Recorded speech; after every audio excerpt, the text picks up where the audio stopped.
Welcome and thanks for being here.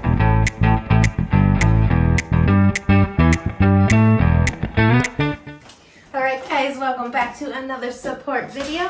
In this video we are covering swivel action and how to correctly create that so to set you up for good habits, especially right away in the beginning as you're starting your dance journey. So a swivel action basically means that when your foot is on the floor, then it moves without being picked up, okay? So generally, just to get the idea, pop your heel off the floor, keep the ball of the foot down, and you can squish a bug. Lack of better words. I don't like squishing bugs, but right, you're moving the ball of the foot right in and out, or even the heel or the knee or whatever you're thinking, but there's rotation on that ball of that foot. Okay. Now you can do the same thing. Put the heel down, but still keep that weight in the ball of your foot. Okay. It is important to note that right now you are creating a swivel action through your leg, okay? Your leg is all the way up in your hip socket, which is a hole, right? Your hip is a hole, and the bone has a ball at the end of it, and it is rotating inside of that socket, okay? What we want to do is generate a swivel that does not come from this actual leg joint. Okay, what we want to do is create the swivel from our core, or in this case, our hips. Okay, so I'm going to give you a little exercise that will help you create this sensation, and then I'll show you how to apply it into the promenade swivels in the American Rumba. Okay, so I'm going to come over to this purple wall of mine here. What I'm going to do is I'm just going to lean my weight into the wall. Okay, I do that with good posture, of course. Make sure, please, that when you're doing this, you're not, swaying your back or coming in like this, but you're keeping your spine nice and straight. Okay, so we're coming into the wall, and what we're going to do is we're going to put all of our weight into one leg, okay, or one foot. Again, I have most of my weight in the ball of my foot, not in the heel. Okay, so again, weight is mostly in the ball of my foot. Now what I'm going to do is I am going to rotate myself so that the same hip that I'm stepping on with my foot, so in my case it's my right foot, my right hip is angled towards the wall, okay? Which for some of us that's going to open up the chest. Then what I do is I bring my chest and my rib cage back towards the wall. Okay, grab onto the wall, whatever I need to do for balance. But again, I'm not breaking my posture, okay? I'm keeping my lower abs pulled up and supported. Then what I'm going to do, because my right hip is forward towards the wall, I'm going to hold onto that wall, and I'm going to rotate from my hip. I'm going to bring that right hip backwards, okay? So I start with my right hip angled towards the wall. I make sure I bring my shoulders square to the wall. I feel a twist in my body already.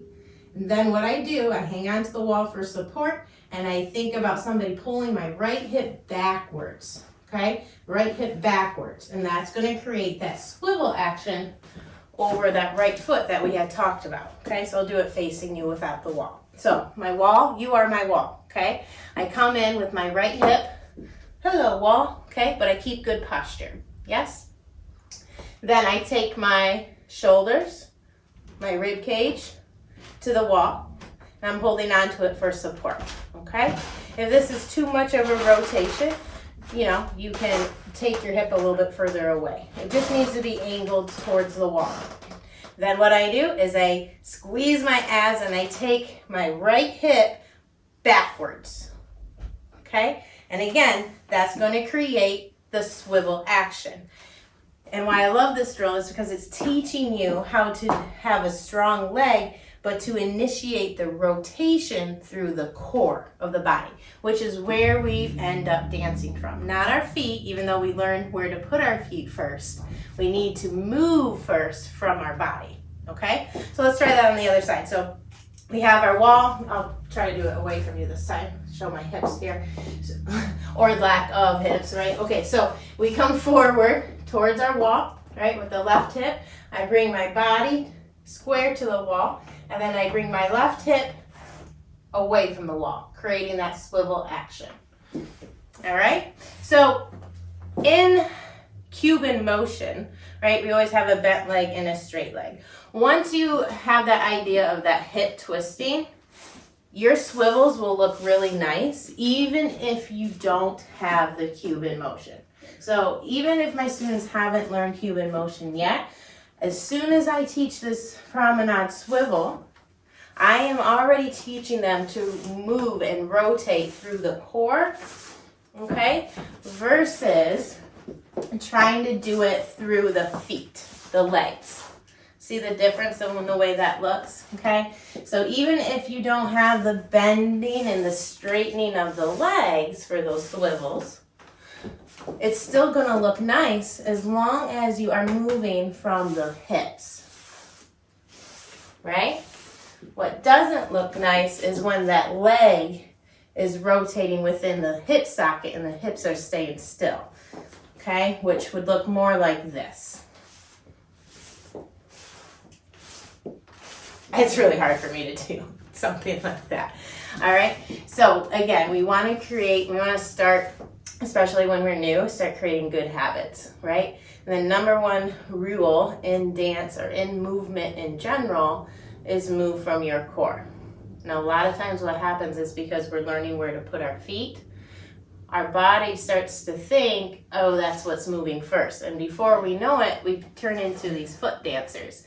And we haven't even realized it because we've just been trying to learn what we're trying to learn, right? So it's so important, especially for instructors, to tell their students, even though you're focusing on where your feet go, of course do that, but now you have to practice moving your body over those feet. That's super, super important. And in our swivel scenario here, we want, before we take a step, we want to do that swiveling action on our foot. And we're going to create it through the hip. Okay? Yes? So creating the proper swiveling action comes from the hips. Not from the legs, okay? But from the core. Yes? And of course, while you're working this, especially if you're a beginner, your feet might not be trained to be, holding that turnout position.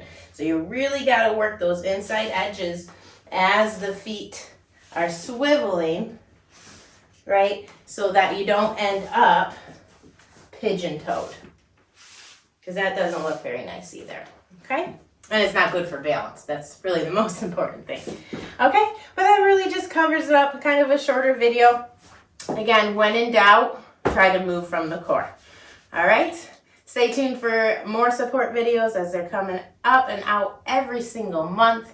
And they generally support the dance that I'm working on through the live videos, okay? So enjoy this practice.